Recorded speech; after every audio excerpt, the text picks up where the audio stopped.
So Jujutsu Kaisen Season 2, it recently concluded. I would say that it's one of the best anime seasons that I've ever seen, and I'm not kidding when I say that each and every episode was better than the last. This season, it has anime of the year potential, and I 100% think it'll win. As a manga reader, I couldn't tell at different times whether or not Jujutsu Kaisen was trending on Twitter, if it was because of the anime or if it was because of the manga. In today's video, I wanted to talk about the Shibuya arc and how well the anime adapted it, and other anime that I think within the recent years that you could say has been as successful as Jujutsu Kaisen was this season. But if you guys enjoy regular anime content, make sure you guys like the video, subscribe to the channel, and hit the notification bell so you guys never miss out a new video. With that way, my name is Potential Unleashed, and let's talk about Jujutsu Kaisen Season 2 Shibuya arc. As I mentioned in my intro, I do believe Jujutsu Kaisen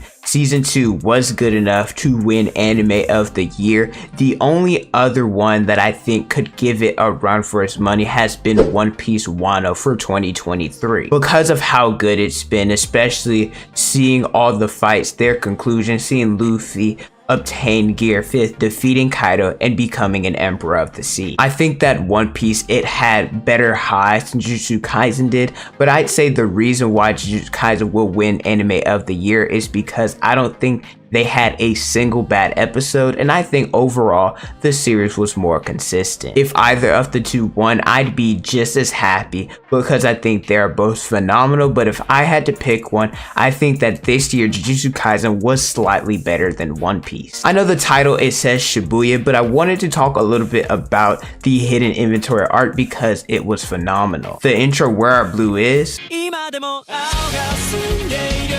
there was a sequence, it involved Geto and Gojo. They were fighting outside of a building, and I'd say that's one of the best sequences that I've ever seen in an intro. I love seeing Gojo and Geto, their friendship, their relationship for what we know what it was before movie Zero, and how Gojo originally, they talked about how the two of them were the strongest, and now that Geto has been killed, well, allegedly he's been killed, and how he says, now I'm the strongest. I love that added touch, especially since we didn't get to see that in movie Zero. Toji, there are 4 words that I want to say for that man, and that would be Black Air Force energy. I'm here. I'm all here for it. I'm here. He was killing everyone, slaughtering everyone, outclassed everyone, and I loved it because he pushed Gojo, somebody that we presume to be the strongest, someone who we've only seen him be very much invincible. How much he toyed with him and how much he defeated him so early in the series, that was a little bit refreshing to me. I'd say that this arc was definitely an appetizer before we got to the nitty-gritty of Shibuya. There was a lot of death, there was a lot of tragedy that happened in Shibuya, and I love towards the end we got a little bit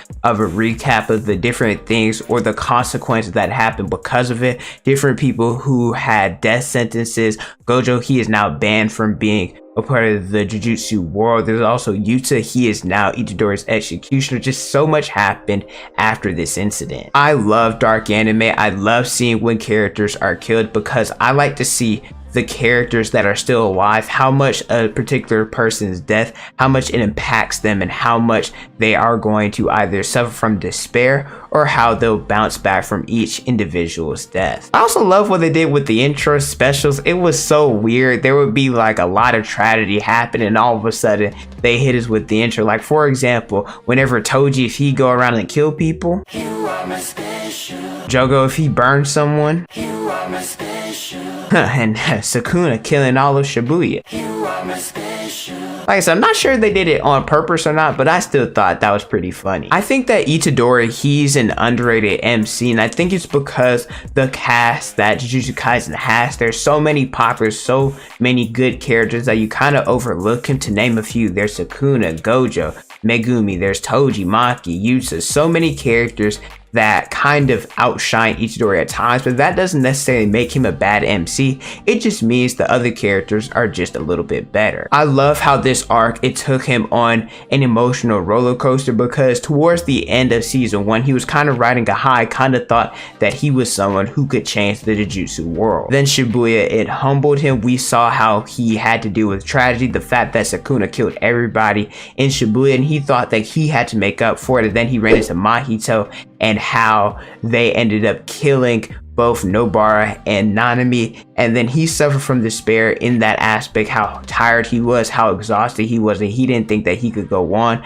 But then he got back up, he had more courage, and then he ended up defeating Mahito. And I love seeing how he kind of shifted his resolve a little bit, talking about some anywhere and everywhere you are, I will kill you. I also love seeing the wolf to rabbit, the parallel between the two. I think that this arc was really good for Itadori's character development, along with different things that had happened in the manga. I'm not going to spoil it, but I will say Shibuya made Sukuna a top 5 villain for me. I love broken heroes. I love the tragic antagonists like Pain and Obito, just to name a few.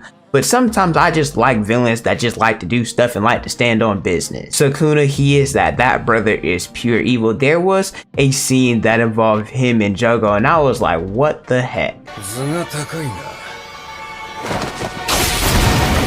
If you guys didn't know, the lower that you bow, that means the more respect. So Jogo, him not bowing that much means he didn't really show that much respect to Sukuna, and that's why he got some of his head chopped off. Plus the way that he fought against Maharaga and that he destroyed all of Shibuya, and I know he wasn't going all out, but this brother, he is different, and I can't wait to see him in the rest of the story. For Gojo, you could definitely tell why he was a high priority, why everybody wanted to make sure that he was sealed, because he is broken and he would have wreaked havoc if left unchecked. Let's look at what he did during this arc. When he was fighting against Jogo and Hanami, what he did to kill her was squished her by pushing her against the wall with his limitless. It kind of reminded me of if Plankton, when he was still in the Krabby Patty form, at the different times he would get squished by Mr. Krabs. And then he used a 0.2 domain expansion, and he exercised all the curses in the area.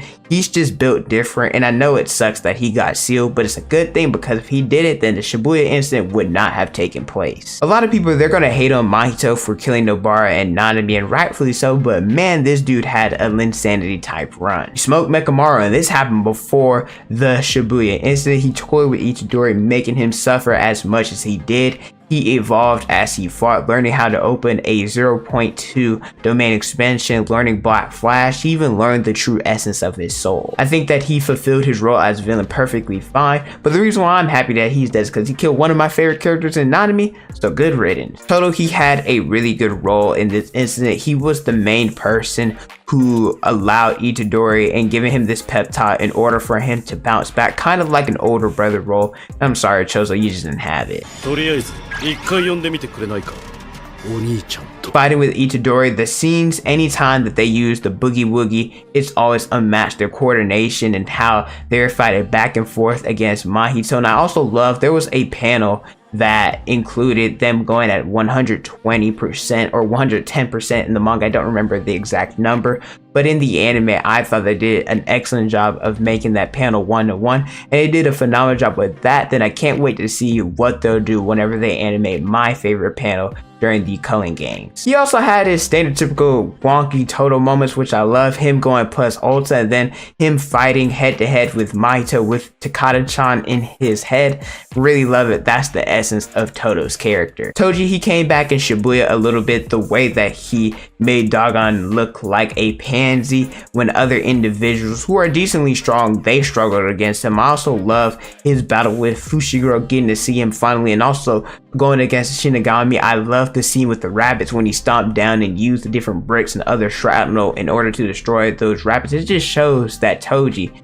is just someone who is just so ridiculously strong, and that's why they had to take him out early during this arc. In anime for a long time, I think Dragon Ball and Naruto, they've had, I guess, been 1A and 1B in terms of who has the best overall fighting choreography, but Jujutsu Kaisen is definitely up there as well. Looking at a few of the fights, I'd say the most underrated one was probably Mekamaru versus Mahito. I like how they added some of the choreography based on a battle in Gurren Lagann. The Chozo versus Itadori fight, a lot of people consider it to be the best, but for me it was number 2. I did like how they included fighting in close quarters and in the bathroom. I thought it was genius because it disrupts the form that Chozo he needed to maintain proper use of his piercing blood technique. Maharaga versus Sukuna, that was really good as well. This was the first time that we saw Sukuna put forth at least some effort against someone, and Maharaga isn't a joke because this is the beast that could push someone with the limitless and 6 eyes,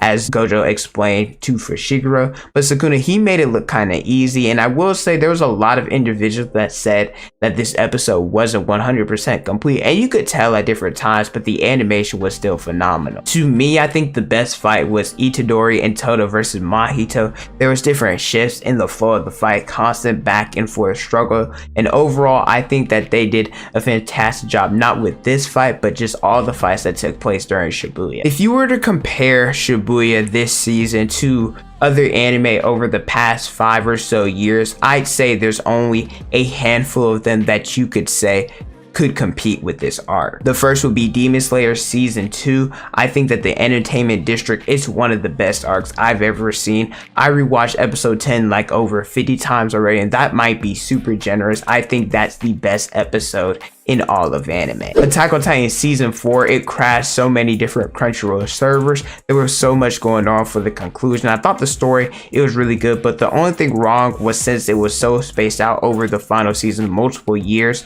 While watching, I thought the pacing was a little bit off, but now that it's finally concluded, we don't have that pacing issue because we can watch it whenever we want. I mentioned this a little bit earlier, but One Piece Wano 2023, I think it could give Jujutsu Kaisen a run for its money because of Gear 5th being animated and everything that happened in the conclusion with Luffy becoming an emperor. I think this is definitely One Piece's anime at its peak. Cyberpunk, it won anime of the year, and I thought the dark story was one of the best I've ever seen, even though the story was very short. Lastly, I have 86 Season 1. It's another tragic and dark story. I think that the final 2 episodes, especially the second to last, should have won episode of the year. Just an emotional roller coaster, and if there's a second season, I've already read ahead in the light novels, and I'll say that Season 2 will be better than the first. But yeah, I think that the Shibuya arc is one of the best anime arcs that we've seen in a long time, and I think that the anime did an exceptional job of elevating the series from the manga. I can't wait to see Season 3 in the Culling Games. It's already been announced. I'm not sure whether or not you could say that Shibuya was better or worse than the Culling Games. I think, me personally, I like the Culling Games a little bit more, and that's because my favorite character in Yuta, he gets to shine a lot more than he did during Season 2. But let me know how you guys feel about Shibuya and Jujutsu Kaisen Season 2 in the comment section below. Thank you guys so much for watching. Don't forget to like, comment, and subscribe. Hit the notification bell so you guys never miss out a new video from my Instagram, Twitter, and TikTok is on the screen and in the description below. Thank you guys so much for watching, and don't forget to unleash your potential.